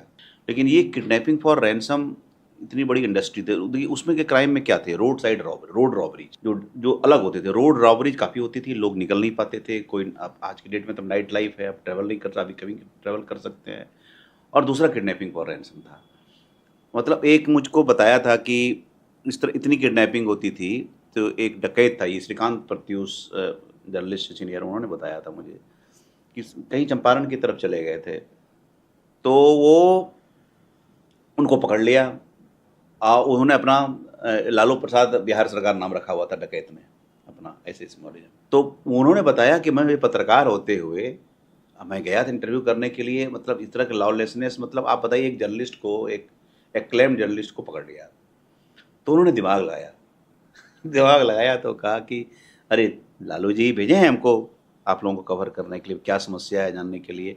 एक लाइन उन्होंने ऐसे बोल दिया, और क्या था, WLL का फ़ोन लग गया, टावर करके लगा के दिखाओ। बात भी करवा दिया जैसा कि उन्होंने दावा किया, और बात करवा दिया तो कुछ बात उन्होंने कुछ किया होगा, जो भी हो। लौट के जब आते हैं तो लालू जी से मिलते हैं, लालू जी कहते हैं श्रीकांत बचा दें तुमको। तो मैं ये कुछ एक हास्य विनोद की बात हो गई है। तो ये तो उस समय के गवर्नेंस की बहुत बड़ी समस्या थी उस पीरियड की, और जिसने कि मतलब उस पूरे पीरियड में मैं अगर कहिएगा तो मैं अगर उसमें जो बैड गवर्नेंस में था, एक कास्ट में सेकर, 2 किडनैपिंग फॉर रैंसम, वो इसी 2 कारण से इतने कास्ट में सेकर, चेन ऑफ कास्ट में सेकर, और इतने kidnapping for ransom with allegations of, है ना, जो भी कि उसका कोई कहीं ना कहीं उसका कोई कनेक्शन है, कोई पैट्रोनेज है, और या फिर इग्नोरेंस है, या पुलिस को आप फ्री हैंड नहीं दे रहे हैं, वो नहीं कर पा रही है। ये सारी चीज़ें हुई। हाल में DGP का मैंने इंटरव्यू किया तो उनको पूछा कि कैसे कि क्राइम का प्रोफाइल कैसे बदला है, तो उन्होंने उस पीरियड को भी रिकॉल किया कि क्या क्या चीज़ें होती थी। और लेकिन ये भी नहीं कहा कि गवर्नेंस की तरफ से नहीं था कि उनको नहीं पकड़ो, हमने बहुत सारे केसेस सॉल्व भी किए, इंटरवेंशन भी नहीं किए थे, लेकिन हाँ सेलेक्टिवली देयर वाज प्रॉब्लम, और विद द गवर्नेंस, और कुछ लोग एक्स्ट्रा कॉन्स्टिट्यूशनल अथॉरिटी की तरह जरूर गवर्नमेंट में काम कर रहे हैं। नहीं, फेहरिस्त है ये। हाँ। देखिए, किसले कोई अपवाद नहीं है। 2002 में आपकी किताब के मार्फत ही लीडिंग पटना डॉक्टर्स, हाँ, doctor Bharat Singh orthopaedics, doctor Purnendu Ojha paediatrician, doctor Ramesh Chandra, quick succession में या बैक टू बैक इतनी किडनैपिंग्स होती हैं। यस, ये पटना जो एक समय प्रतिष्ठित डॉक्टरों का एक प्रमुख केंद्र हुआ करता था, लोग यहाँ कहते हैं कि इलाज कराने दूर दूर से आते थे। डॉक्टर्स अगर किडनैप हो रहे तो डॉक्टर्स रुकेंगे क्यों? एक पलायन का दौर हमने देखा। एक्सोडस का कारण ये था। हाँ। नहीं, वही मैं चाहता हूं, जो पलायन का प्रमुख केंद्र बिंदु रहा हम्म। वो किडनैपिंग भी था आपके हिसाब से? यस, एक लोगों में कॉन्फिडेंस ही नहीं रहेगा, कहाँ से आप इन्वेस्ट करेंगे, यहाँ काम करेंगे। डॉक्टर क्यों की काम करेंगे, बिजनेसमैन क्यों काम करेंगे आप? तो वो जो आपको जो कॉन्फिडेंस देना चाहिए था लोगों को, वो उसमें नहीं दिया आपने। ये बात तो ये सारे केसेस तो ऑन रिकॉर्ड हैं, इसमें मुझे जोड़ना क्या है? 2003 में प्रिजन मिनिस्टर्स, सरकार के मंत्री के परिवार के लोग भी सुरक्षित नहीं हैं। प्रिजन मिनिस्टर, जिनको हम जेल मंत्री कहते हैं, 2003 में राघवेंद्र प्रताप सिंह जी के संबंधी संजय सिंह जी, स्कूल जाते वक्त उनको किडनैप कर दिया जाता है। तो कोई भी, आप सरकारी हैं, आप गैर सरकारी हैं, आप व्यक्तिगत काम कर रहे हैं, आप सुरक्षित नहीं है, ये भाव उस समय समाज में था। Right from a school going kid to a practicing doctor as well. मैं चाहता हूं, आपने जिक्र किया जातीय नरसंहारों का, गांव के गांव, लक्ष्मणपुर बाथे, शंकर बीघा, सेनारी मैसेकर, से सुन करके हमारी रूह कांपती है। गांव के गांव दलितों के ऐसी विभत्स हिंसा हुई जिसको आज शब्दों में बयान कर पाना भी कठिन है, और आज भी वो न्याय के लिए भिक्षाटन कर रहे हैं, नहीं मिल रही उनको नहीं न्याय। मिल रही है। तो वो कैसा दौर था कि एक जाति दूसरे जाति, जो आपने कहा, मैं आपके शब्दों से ही आपके विचारों से उधार लेता हूं, जो गवर्नेंस बैकसीट पे आई और कास्ट पॉलिटिक्स मुख्य धारा में आई, क्या उसका परिणाम था ये जातीय नरसंहार? जातीय नरसंहार का मैं अगर कहूँगा तो एक लंबा चेन जाता है। आप अगर जर्नी ट्रेस कीजिएगा, जिसको कि Tata institute of social science में बड़े प्रोफेसर हैं डॉक्टर अश्विनी कुमार, उनकी किताब है कास्ट वैरियर्स, बहुत ही सेमिनल किताब है, उसमें कंट्रीब्यूशन है। तो आप अगर देखिएगा कि 1894 ऑनवर्ड से एक सोशल चरण जब होता है तो सबसे पहले हमारे यहाँ बनती है कास्ट के ग्रुप्स बनते हैं, मतलब एक एसोसिएशंस बनते हैं। जो कि 19 के 10 में 10 या 11 में वो गोप सभा बनती है, फिर हितकारिणी सभा बनती है। तो पहले जाति की सभाएं बनती है, सभा बनते बनते कन्फेडरेशन बनते हैं जो 1933 में त्रिवेणी संघ बनता है, और उसके बाद क्या हो जाता है कि दैट दे लूजेज स्टीम। वो त्रिवेणी संघ 45-46 आते हुए रेडिकलिस्ट डेमोक्रेटिक पार्टी जो एम एन रॉय की उसमें वो जाके मर्ज कर जाती है, दे लूज स्टीम। फिर सदानंद सरस्वती किसान आंदोलन होता है, तो वहाँ फिर जाति वाला भटकाव, सोशलिस्ट मूवमेंट पैरेलल चलने लगता है। ये सारी चीज़ें होते हुए आप जाके आप देखिए 70 तक आते, 70 के दशक तक आते आते एक तरह से विद्रोह शुरू हो जाता है। जब 67-68 में कानू सन्याल और जो मजुमदार वो सब आते हैं, चारों मजुमदार सब आते हैं, उनका नक्सलवादी पर होता है, तो फिर वो आमने सामने की बात हो जाती है। तो वो सबसे पहला परिलक्षित, ऐसे तो बोलते हैं रूपसपुर चंदवा, लेकिन वो संथाल मारे गए थे। कास्ट का अगर कहेंगे तो मैं कहूँगा बेलची होता है। बेलची के बाद जो स्पर्ट बढ़ने लगता है और 90s तक आते आते वो बहुत ज़्यादा वो प्रेसिपिटेट हो जाता है कास्ट वाला। वाइल कर्पूरी ठाकुर की पॉलिटिक्स में, मैं इसको स्ट्रेस करके कहता हूँ, कन्फ्रंटेशन नहीं था, बैकवर्ड फॉरवर्ड का भाव नहीं था। 90 में ये प्रोनाउंस्ड हो जाता है politically. That is the main difference between politics of Lalu Prasad and Karpoori Thakur. His politics was that of assimilation. और ये कास्ट में से अगर मैं कहूँ, बहुत बार होता था कि जो अपर कास्ट के लोग मारे गए तो उसमें नहीं गए। और पुलिस, सबसे खराब बात पुलिस कहती थी, our mandate is to collect body from the spot, nothing else, not to stop crime. शासनकाल में पुलिस का ये मैंडेट था कि तुम ऑन रिकॉर्ड पुलिस ने कहा कि हमारा तुमको बॉडी हटाओ वहां से। उस समय के अधिकारियों से जो आईपीएस सबसे बातचीत की, रोकने का काम नहीं था। और मैं गया हूँ, अपने लक्ष्मणपुर बातें की बात की, मैं गांव गया हूँ, ट्विन गांव में उसके परिवार से जो ज़्यादा हत्या हुई है उस गांव को देखा, उस स्पॉट को गया, मैं सेनारी गया हूँ, बारा गया हूँ, मियाँपुर गया हूँ, सारे इन जगहों पर देखा है। और देखिए कोर्ट में कितने एक्विटल्स हो गए हैं। तो उनका जो दर्द था, मतलब सोन नदी के इस पार और उस पार लहू के रंग, मतलब आप इस पार उस पार आए, किसी को मार के, ब्रूटली मार के चले गए, लाइन में खड़ा करके चले गए, और उसमें एक पॉलिटिकल कंस्टिट्यूएंसी बनाना और उस पर काम नहीं करना, ये सोशल एम्पावरमेंट का एक विरोधाभास का दौर था कि वहाँ उस पर भी काम किए जाना था। तो वो कहीं न कहीं अनफॉर्चुनेटली कास्ट जो होता है, बैकवर्ड फॉरवर्ड जो डिवाइड है, उस पीरियड में काफ़ी प्रोनाउंस्ड हुआ। Politically some party might have benefited from that, to call themselves socialist party otherwise. लेकिन मुझे लगा कि ये दौर को अगर रीराइट करने का chance, this could have been rewritten. ये चीज़ें ऐसी नहीं होनी चाहिए थी। तो कास्ट का जो मैं बता रहा था, गुरु की बाद में वो जाति सभाएं जाति सेनाओं में कैसे तब्दील हो जाती है, कितना मतलब रणवीर सेना, पांडव सेना, भूमि सेना, लौरिक सेना। तो मैं तो कभी मन करता है कि मैं, अब होता क्या है कि अगर आप व्यक्तिगत रूप से लिखेंगे तो लीगल केस कर देते हैं। मैं फिक्शन लिखने की कोशिश करूंगा, क्योंकि मैं नहीं चाहता हूं कि कुछ लोगों को कंट्रोवर्सी हो, कोर्ट में मुझे ड्रैग करें, इतने कंट्रोवर्शियल चीज़ें हो जाती है। लेकिन इसको पॉपुलर हिस्ट्री में मैप करना, जाति सभा से जाति सेना का सफ़र जरूरी है। जातीय नरसंहार, किडनैपिंग और अक्रॉस, आप मिडिल क्लास में हैं, आप लोअर क्लास में हैं, आप हाई क्लास में, आप सब प्रभावित हैं। संतोष जी, एक केस मेरे मन में है, इनफैक्ट दो केसेस मेरे मन में है, शिल्पी जैन और चंपा विश्वास। शिल्पी जैन पटना वुमेन्स कॉलेज की छात्रा हैं, मिस पटना बनती हैं। उनकी डेड बॉडी और डीएनए फॉरेंसिक के बाद स्थापित हुआ कि रेप के बाद उनकी हत्या।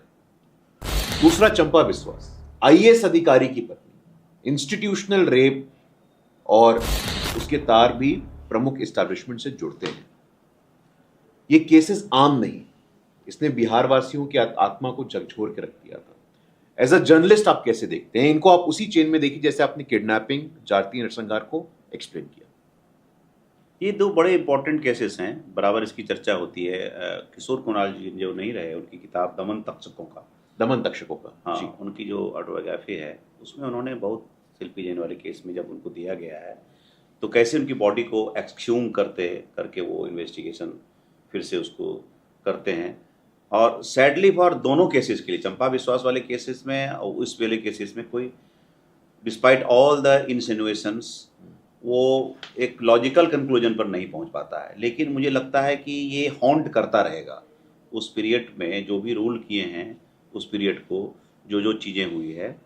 और अब चूंकि लीगल कंक्लूजन नहीं पहुंचा है इस पर कोई कोर्ट का वर्डिक्ट नहीं है, तो मैं ये जर्नलिस्ट इस पर कोई मोटिव एस्क्राइब नहीं करूंगा। बट मैं ये जरूर इतना जरूर कहूँगा कि उस पीरियड के बहुत बड़े लॉलेसनेस के बहुत बुरे एग्जाम्पल्स हैं, जैसे these are bad examples in history which will keep changing the establishment of those days. नहीं, ये तीनों मतलब ये घटनाक्रम जो है सर, वो किडनैपिंग्स की हमने चर्चा की, जातीय नरसंहार की हमने चर्चा की, महिला सुरक्षा की हमने चर्चा की, एक वो बिहार और एक आज का बिहार। अगर हम तुलनात्मक दृष्टि से देखें तो आज के बिहार को अगर हम 2005 के बाद का बिहार अगर हम लिखेंगे या उसको ऑब्जर्व करेंगे तो बिहार पुलिस में सर्वाधिक संख्या महिलाओं की पूरे देश में, not only at the constable level but at the leadership level as well. पंचायतों में आरक्षण, सरकारी सेवाओं में आरक्षण, बाईसाइकिल की स्कीम, लड़कियों का ग्रॉस एनरोलमेंट रेट स्कूल में बढ़ना। तो मातृ शक्ति के दृष्टि से बिहार में एक बुनियादी परिवर्तन 2005 के बाद, जो हाइपोथेसिस मैं यहां आपको कहना चाह रहा हूं कि when there is stability, when law and order is normal, there are opportunities of growth including gender justice. उसको आप कैसे देखिए? देखिए, इसका 3 पार्ट है। मतलब मैं अब जो प्रश्न पूछा है तो इसको और कस्टमाइज सिंपल कर देता हूँ इसको। जो बीएसपी फैक्टर है, बिजली सड़क पानी फैक्टर, जो हमारा बेसिक था, अब नीतीश जी बड़े क्यों लगते हैं कि लालू जी के टाइम में माइनस बहुत ज्यादा था हमारे पास। हम रेमिंगटन टाइपराइटर से इसको एकदम आईटी के हाई एंड पर ले गए। रेमिंगटन टाइपराइटर से हाई क्लास सुपर कंप्यूटर। हाँ, मतलब कि आप जब सेक्रेटेरिएट में कोने में जाते थे तो बीटल स्टैंड कॉर्नर्स आपको मिलते थे, और आज आप उसी सेक्रेटेरिएट में जाइए तो आपको लगेगा 5 स्टार होटल में आ गए। ऐसे सचिवालय में पान की पीक के थूक का एक स्थान, मैं सरल कर दूं, संतोष जी पॉलिटिकली करेक्ट होना चाहते हैं, मैं नहीं होना चाहता हूं, क्योंकि हम लोग उस बिहार में बड़े हुए हैं। और आज सचिवालय की स्वच्छता, खैर सॉरी, मैं वो कह रहा हूँ कि एक पार्ट जो गवर्नेंस का सबसे बड़ा पार्ट है वो इंफ्रास्ट्रक्चर ओवरहॉल का है। अगर मैं आप कहेंगे कि नीतीश जी को एक वर्ड में डिफाइन करूंगा, मैं कहूँगा infrastructure, first word. Whether it is roads, school buildings, hospital buildings और whatever buildings, सेक्रेटेरिएट का ले लीजिए, कहीं से कहीं लीजिए, पटना में ही बिहार म्यूजियम, आपका जो पुलिस हेडक्वार्टर्स है Sardar Patel Bhavan, these are the architectural wonders. हाँ, पटना के 2 तो मैं कहूँगा, बापू सभागार 3rd, ये 3 चीज़ें हैं। और आप देखिए नालंदा का, राजगीर का glass bridge.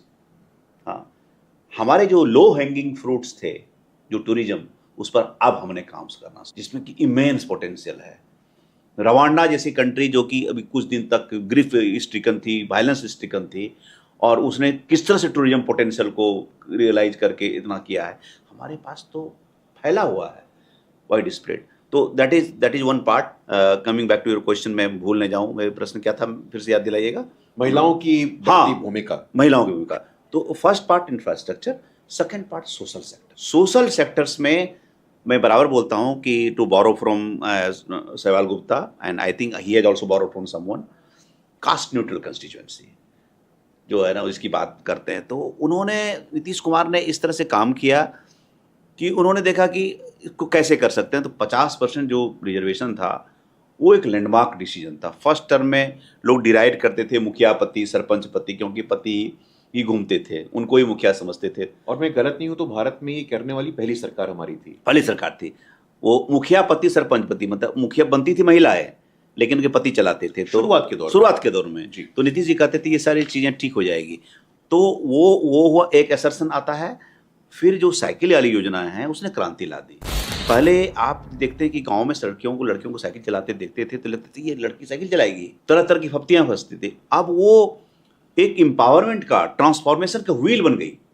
Cycle became the wheel, symbol of transformation, social transformation, कि 5 किलोमीटर 10 किलोमीटर साइकिल चला रही है। ये बोरोइंग फ्रॉम कर्पी ठाकुर, क्लास 1 से लेके मास्टर्स तक, इवन प्रोफेशनल कोर्सेज तक, फी वेवर्स, रियायत ji, fee waivers. First time Sushil Kumar Modi came up with the gender budget कि किस किस डिपार्टमेंट में महिलाओं के लिए कितना है। करेक्ट, बिहार फर्स्ट, बिहार में उसमें दिया कि तो महिलाओं के लिए कहाँ कहाँ क्या किया जाए, किस किस पॉकेट में क्या किया जाए। एंड देन द जीविका दीदी, सेल्फ हेल्प ग्रुप्स, 10 लाख से अदर ग्रुप्स। तो ये सोशल ट्रांसफॉर्मेशंस के, सोशल सेक्टर्स के बड़े पॉइंट हैं। लेकिन उसमें एक चीज हमारा छूट गया, एजुकेशन में हमने टीचर्स तो ले आए, क्वालिटी टीचर्स नहीं लाए। हमने संख्या ले आए, हमने नवोदय नहीं लाया, हमने सिमुलतला को रेप्लिकेट नहीं किया। जो हमारा छूट गया हमसे वो भी बोलना चाहिए, हमसे इंडस्ट्री छूट गई। तो सोशल सेक्टर्स में काम हुआ, हेल्थ में काम हुआ, एजुकेशन में काम हुआ, मैं मानता हूँ काम हुआ, और इस पर जो मैंने बिजली सड़क पानी वाला इस सेक्टर में काम हुआ। और गवर्नेंस में ये लॉ एंड ऑर्डर में ऐड कर दूं कि देखिए अभी भी लैंड रिलेटेड जो प्रॉब्लम है, लैंड से related, business rivalry, love triangle, इस तरह के केसेस के कारण क्राइम्स हो रहे हैं। एस्पिरेशनल क्राइम भी हो रहे हैं कि आप कुछ नया स्टार्टअप कर रहे हैं, बिजनेस कर रहे हैं, आपके पार्टनर हैं, आपकी राइवलरी हो गई। तो ऐसा नहीं है कि नंबर्स में क्राइम की संख्या, मर्डर्स कम हो गए हैं। आप तुलना कीजिएगा कंपेरेटिव, मर्डर्स कम नहीं हुए हैं। हाँ, किडनैपिंग फॉर रैंसम नहीं हो रहे हैं, रेप की संख्या ऑफ कोर्स कम हुई है, रोड रॉबरीज नहीं हो रही है, क्राइम की नेचर। अभी देखिए साइबर क्राइम का हब बना हुआ है बिहार, हम उसमें भुगत रहे हैं, एक से एक डिजिटल अरेस्ट की कहाँ क्या क्या कहानी, कहाँ कहाँ उसके तार टूट रहे हैं। तो we have challenges on law and order front. We can not say कि लॉ एंड ऑर्डर फ्रंट पर हम वी शुड, हाँ, profile of crime has change. पहले डकैती हुआ करती थी, अब आपके OTP से पैसा दे के पैसा निकाल लेगा। तो we have challenges, we have to be equal to the task. DGP ने हाल में कहा कि हमारे पास अभी 50% ही अभी पुलिस फोर्स जितना होना चाहिए। They have their constant, they are trying to do.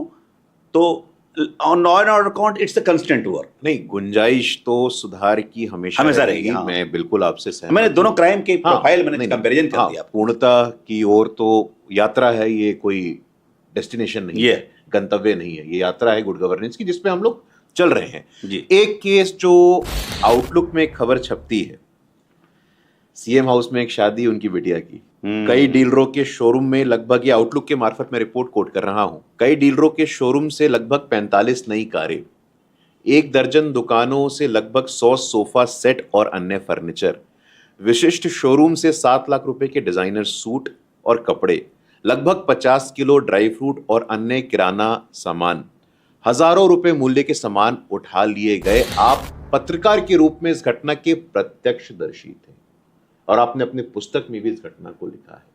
ये लॉलेसनेस और स्टेट स्पॉन्सर्ड क्राइम नहीं है क्या? You may say that, but of course इस घटना की, I think if I correct remember, it was during the wedding of his second daughter. वो हुआ है, तो उसमें कि कार के शोरूम से मंगाए गए, बहुत किसने लाए भाई कि उनको उनके समधी को लाना था। ये चीज़ें हुई है, और ये चीज़ें हुई तभी तो बार बार रेफर की जाती है ना, और कोई इसको जस्टिफाई नहीं करेगा। अगर मान किसने XY, proper nouns are not important, को brought them, why they brought, correct, हाँ, correct, how and how, why, that is the question, who is not the question, not asking. वो छोटा डिबेट छोटा हो जाता है कि आपके मुख्यमंत्री हैं, आपकी बेटी की शादी है, तो यू हैव टू इंश्योर कि फेयरनेस हो। But this is a symptom of a flailing state. हाँ, मतलब ये अगर ये चीज़ें, ये तो एक होता है ना कि आपको सत्ता मिल जाती है, आप कुछ कर सकते हैं, लेकिन आप पावर ऑफ पीपुल देखिए, वही आप स्ट्रगल कर रहे हैं ना। When after you lost power you have been struggling. तो पीपुल डेमोक्रेसी में तो सबसे बड़ा जवाब तो जनता है ना। वो तो आपको चाहे इसकी X की सरकार को, Y की सरकार हो, वो किसी के लिए, वो तो आपको अकाउंटेबिलिटी उनके साथ है आपके पास, वो आपकी अकाउंटिंग करेगी। नहीं, ये निश्चित रूप से हमारे लिए एक ऐसा केस है जो आज भी उसकी चर्चा होती और होनी चाहिए, आप कह रहे हैं। लॉ एंड ऑर्डर की आखिरी प्रश्न की तरफ मैं आपका ध्यान आकर्षित करना चाहता हूं, और आज के दौर में ये प्रश्न इसलिए रेलेवेंट है क्योंकि उनके नाम के आगे जी लगा करके जिंदाबाद भी किया जा रहा है। पार्टी के अधिवेशन में शहाबुद्दीन जी जिंदाबाद कहा गया है। शहाबुद्दीन जी जिंदाबाद कहा गया है, ये क्या दर्शाता है ये मैं दर्शकों के विवेक पे छोड़ता हूं, लेकिन जिनके डर में पूरा सिवान और बिहार पीड़ित रहा, DGP ओझा को बर्खास्त तक कर दिया गया, आपने लिखा है। राबड़ी देवी सरकार के द्वारा शहाबुद्दीन पे कार्रवाई करने की हिम्मत क्यों नहीं दिखाई गई? और जब मैं शहाबुद्दीन जी का नाम ले रहा हूं, शहाबुद्दीन जी जैसा तेजस्वी जी कहते हैं, सटायर है, वहां चंदा बाबू भी याद आ रहे हैं। वो भी याद आ रहा है जब अपने विरोधियों को एसिड से नहला दिया जा रहा था। ऐसे शहाबुद्दीन जी जो तेजस्वी यादव कह रहे हैं अपने मंच पे, ये कहते हुए मेरे रोंगटे खड़े हो रहे हैं। आप कैसे देखते हैं? It's a political question, but अब फैक्ट बेस्ड है। कोई कौन पार्टी किस कंस्टेंट से किसको पॉलिटिकल आइकन बनाती है, अप्रोप्रिएट करने की कोशिश करती है, it is their description. But मैं as an fiercely independent journalist, मैंने तो उनको प्रोफाइल किया है कि भाई हमारी एक बार मेरी बातचीत भी उनसे हुई थी और he talked about Ramayana Gita all the profound things. हाँ, तो वो एक that was the another part of Shahabuddin. लेकिन अब कोर्ट का कन्विक्शन, खास करके चंदा बाबू की फैमिली के साथ में 2-3 बार मिला। चंदा बाबू नहीं रहे उनके आप मिले हैं, आपने इंटरव्यू किया है? हाँ हाँ, मैंने जी। इंटरव्यू किया, 2-3 बार किया, इंटरव्यू किया। उनके बेटे से मिला, एक छोटा सा बेटा है, वो एक पैर से वो थोड़ा सा नहीं चल पाता है। तो उसने सारी कहानी बताई कि क्या हुआ, और चंदा बाबू ने भी बताई थी अपना स्ट्रगल। पहले उनके 2 बेटे, उसके बाद फिर जो थर्ड जो उसका जो विटनेस था उसकी हत्या, और उसमें कोर्ट का भी फैसला आया। तो ये सारी चीज़ें हुई। और सिवान में जो दहशत उन्होंने जो बताया कि जो लोग बिजनेसमैन ईश्वर की तस्वीर नहीं लगाते थे, शहाबुद्दीन की तस्वीर लगाते थे अपनी दुकानों पर, डर था। और ऐसी सी बात बताए कि अगर दूर में कहीं पोस्टर अगर आपको दिख जाए शहाबुद्दीन जी की, तो उस तरफ लोग यूरिनेट नहीं करते उस डायरेक्शन में, क्योंकि इट अमाउंटेड टू डिसरिस्पेक्ट। और ये भी लोगों ने बताया कि यही राजेंद्र प्रसाद का सिवान है, जीरादेई, कुछ ही दूर वहां से जाओ करके। एक लंबे पीरियड तक जो सिंबलाइज होता था डॉक्टर राजेंद्र प्रसाद से ज्ञान, मतलब प्रज्ञा के लिए, और वही सिंबलाइज हो रहा है शहाबुद्दीन के लिए कुछ वर्षों के बाद, 96 के बाद। ओम प्रकाश यादव जो बीजेपी के एमपी भी रहे, वो उनके पास एक लंबी फहरिस्त हुआ करती थी। जब उनसे बात करता था कि देखिए इनके टाइम में एक्सेस कितने मर्डर्स हुए हैं, इवन एमवाई कम्युनिकेशन की बात तो यादव की लिस्ट दिया करते थे। तो वो तो उसमें लीगल फैक्ट ऑन रिकॉर्ड है, उसमें ज़्यादा ड्वेल करने की आई थिंक अगर कोई पॉलिटिकल पार्टी करती है, if they are looking at a constituency, तो इट इज़ देयर कॉल, इसमें I can't say. But that is I think best forgotten. That period of Bihar should be best forgotten. Kidnapping best forgotten, नरसंहार best forgotten, Champa Biswas best forgotten, Shilpi Jain best forgotten, किसले best forgotten. Santosh ji देखिए, हम इस बिहार के ही हैं। खैर, अपने डिस्कशन के आखिरी चरण में हम लोग चलेंगे, और आपकी पुस्तक, आपकी स्कॉलरशिप की चर्चा अधूरी रहेगी अगर हम नीतीश कुमार जी के बारे में चर्चा ना करें। हमने एटलैंड डिस्कस किया कर्पूरी ठाकुर जी को, हमने एटलैंड डिस्कस किया लालू जी के शासनकाल को, या पटना हाईकोर्ट के शब्दों में उन जंगल राज को। नीतीश जी का शासनकाल आया, आप वापस आए, तो मैं कहीं ना कहीं उनके शासन में आने और आपके पत्रकारिता पटना में आने को साथ जोड़ करके देख रहा हूं। कुछ हमने बात की कि इंफ्रास्ट्रक्चर, सोशल इंफ्रास्ट्रक्चर, महिलाओं की स्कूलों में, शासन प्रशासन में बढ़ती भागीदारी, पंचायतों में बढ़ती भागीदारी। आप रूल और मिसरूल में एक आपने विश्लेषण किया है, लेकिन Nitish Kumar as an administrator, Nitish Kumar as a chief minister, Nitish Kumar as a face of changing Bihar, आप कैसे परिभाषित करते हैं? अगर आंकड़ों की बात करें तो आंकड़े में दर्शकों को बता दूं, बस आप शुरू करें उससे पहले। बजट का आकार 23,000 करोड़ से 3.25 लाख करोड़, जीएसडीपी 73,000 करोड़ से लगभग 11 लाख करोड़, औसत आर्थिक विकास दर तब 4%, अब 12%, कृषि विकास दर, राजकोषीय घाटा, प्रति व्यक्ति आय, तमाम ऐसे आंकड़े हैं जो गवाह देते हैं कि एनडीए की संयुक्त सरकार जिसका नेतृत्व नीतीश कुमार कर रहे थे, उसमें बुनियादी ढांचा में परिवर्तन और हम विकास की ओर बढ़े हैं। But Nitish as a person, आपने उनकी यात्रा को बहुत क्लोजली देखा है, पढ़ा है, लिखा है, आप कैसे डिस्क्राइब करेंगे? It's quite a long story, बहुत टेक योर टाइम। हाँ, नहीं, बहुत। अब देखिए, मैं जब अपना इनिंग्स पॉलिटिक, ये अपना लेखन का, अपना जर्नलिज्म का इनिंग्स फिनिश करूँगा, अब मुझे कुछ अपने पोते पोतियों की कहानी सुनानी होगी, तो मैं बहुत प्राउडली कहूँगा कि I covered one of the best chief ministers, no doubt about that.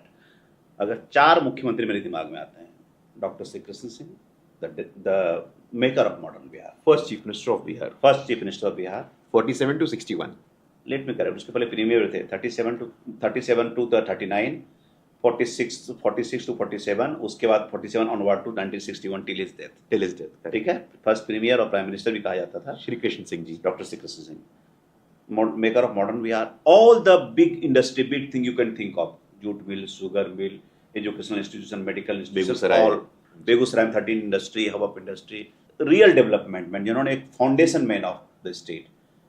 Then came Karpuri Thakur, the social empowerment of Bihar. Lalu Prasad, who gave social empowerment, but ... Nitish Kumar, the development man who could have done better. ये मेरी 4 category है। Coming to Nitish Kumar, कि ये जब आते हैं तो इन्होंने देखा कि हमारी पॉलिटिकल कंस्टिट्यूशन क्या है। उन्होंने देखा कि मेरी सोशल कंस्टिट्यूएंसी जो है मात्र 2.9% की है। और हम सब डिस्कस करते हैं, कभी भी ये डिस्कस नहीं करते हैं नीतीश कुमार को ओबीसी नेता कोई नहीं बोलता है। इन पॉलिटिकल डिस्कोर्स और अदरवाइज नीतीश को nobody calls him an OBC leader, but in practice is not. भले ही सीट जब शेयरिंग होती होगी तो वो कैलकुलेशन जरूर देखते हैं, लेकिन उनका जो फसाड है वो पूरा डेवलपमेंट में इनका उसके इर्द गिर्द है। मैं ऑलवेज से कि it's like the caste is like the vanilla ice cream of Bihar and the development coating is the top chocolate that is Nitish Kumar. वो जो कोटिंग है ना ऊपर में, वो दिखने नहीं देता वनीला को। He is that chocolate. वो जब मेल्ट करता है तब वो दिखता है, मेल्ट करता है बीच बीच में। तो नीतीश कुमार का मैं एक तरह से देखता हूं कि the development man, the social engineering man, एक आदमी जिसने कि एक कोलिशन को जन्म दिया इंडिया में, नॉट बिहार में, जिसमें कि एक तरफ अपर कास्ट वोट कर रहे हैं और एक तरफ दलित वोट कर रहे हैं। The social extremes, both social extremes voting together for the same combination, something this never happened. Sorry मैं आपको रोक रहा हूं, लेकिन कर्पूरी जी के बारे में जब आपने कहा कि वो भी फॉरवर्ड से बैकवर्ड नहीं करते थे, नहीं वो नहीं कल्पना करते थे। ऐसी थी क्या नीतीश जी कर्पूरी जी के फॉर्मूले को आगे बढ़ा रहे थे? हाँ, मैं आपसे उनके टाइम उसका एक्सटेंशन है। हाँ मैं जी, Karpoori Thakur was what is the population his caste 1.5%। EVC नाइक का पॉपुलेशन है, बट ही वाज जननायक। करेक्ट। क्योंकि देखिए, मैं उनको अलग कैटेगरी मानता हूं, मैं कास्ट में डालता ही नहीं हूं। जी, जी। जो नेता मूवमेंट से आते हैं, सोशलिस्ट मूवमेंट, सावधानंद सरस्वती के मूवमेंट, फ्रीडम मूवमेंट, उनको आप कास्ट कैटेगरी में अगर डालेंगे तो आप अपमान कर रहे हैं उस नेता को।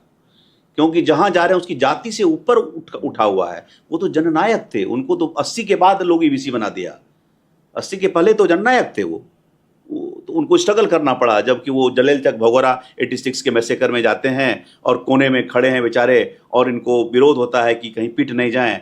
तब एक पटना के फोटोग्राफर दीपक कुमार उनको वहाँ से एस्कॉर्ट करके ले जाते हैं कि आप चलिए, यहाँ माहौल ख़राब हो रहा है। पहली बार ही फेस्ड, एंड देन तो कुछ दिन का 88 जनवरी में, फरवरी में उनका डेथ ही हो जाता है। तो वो एक जन है। अगेन नीतीश कुमार, तो नीतीश कुमार का सबसे बड़ा कंट्रीब्यूशन है कि सोशल इंजीनियरिंग, सोशल एम्पावरमेंट को इंट्रोड्यूस करना, खास करके महिला सशक्ति बनाना पार्ट। वो उनकी महिला सशक्तिकरण जो है, whether it is by skill, whether is panchayat, whether is self help groups, Jeevika, ये उनकी लास्टिंग लेगेसी रहेगी। पुल पुलिया तो टूट जाएंगे, पुल पुलिया टूट जाएंगे, फिर से रिपेयर हो जाएंगे। जो लास्टिंग लेगेसी जो होती है वो सोशल एम्पावरमेंट होता है, वो इनका रहेगा। बीच में ऑफकोर्स आप you can expect more, it is not a government job, 20 years आप सैडल में रहते हैं। तो जो हमारी शिकायत है एज ए पत्रकार, एज ए बिहार सिटीजन, कि आप इंडस्ट्री में बड़ा कर सकते थे।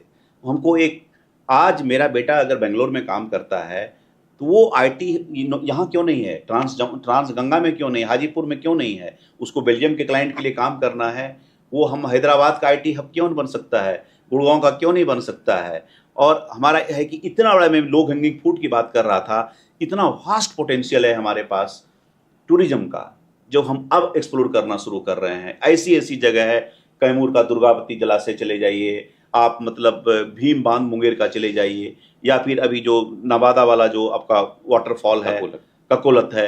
तो हमारे पास फैले हुए हैं, उसको हमने एक्सप्लोर नहीं किया है। हम लोग राजगीर, बोध गया, बुद्ध सर्किट करके चले आते हैं। बहुत अच्छी बात हो रही है कि लछुआर में डेवलप करने की बात हो रही है। तो उस चीज़ को, ये हमारा रह गया है, इंडस्ट्री हमारी रह गई है। अब हम इथेनॉल प्रोडक्ट की बात कर रहे हैं, अब हमारे पास कोका कोला और सब कंपनियां आ रही है, हम सीमेंट में अब इस खुल रहा है। लेकिन this something I could have expected happen 5 years 6 years back.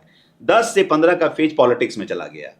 कहीं ना कहीं उनको नेशनल एम्बिशन लगा कि हम प्राइम मिनिस्टर बन जाएंगे, तो हमारा ये चीज़ें ये चीज चली गई है।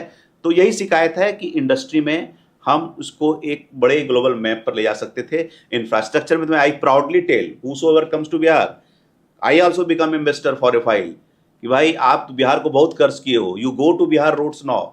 अब देखो बिहार के हाईवे देखो, अब मैं कहीं की फोटो वीडियो करके भेजता हूँ कि देखो कि कितनी अच्छी सड़कें हो गई। क्योंकि इतना बदनाम किया जा रहा है कि इंफ्रास्ट्रक्चर में 1.5 लाख से अधिक किलोमीटर रोड्स बने हैं 20 साल में। ये कहना कि कुछ नहीं हुआ है, मैं फील करता हूँ। मेरा घर रामचुआ, मैं बचपन में जाता था 3.5 घंटा लगता था 35 किलोमीटर में, आज मैं 45 मिनट्स में जाता हूँ। Why can not be I be proud? I can complain, of course I will complain, about more things कि भाई I expect more from You have every right to complain. every right to complain, everybody has right to complain. तो मेरा यही है कि on that plan I will criticize him कि sir you could have done better with industry, जहाँ कहीं ना कहीं वो hold back आपको कर रहा था, but I will still give you 8 out of 10. बहुत अच्छा विश्लेषण संतोष जी, और बिल्कुल जैसा आपने कहा, Bihar is the work in progress. ये एक यात्रा है, एक गंतव्य नहीं है।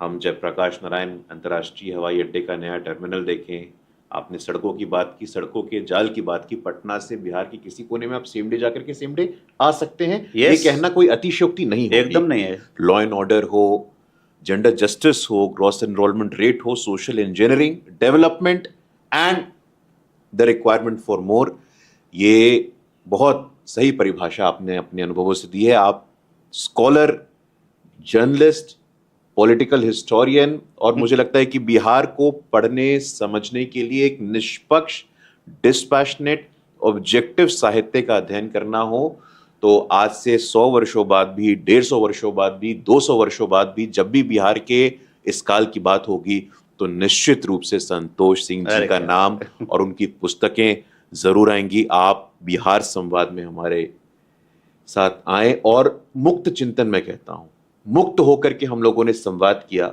जरूर बात किया। This content is for posterity. आपका बहुत बहुत आभार। Thank you. This is one of the best interviews I have given, guru. Thank you so much. I am honoured sir. Thank you, धन्यवाद।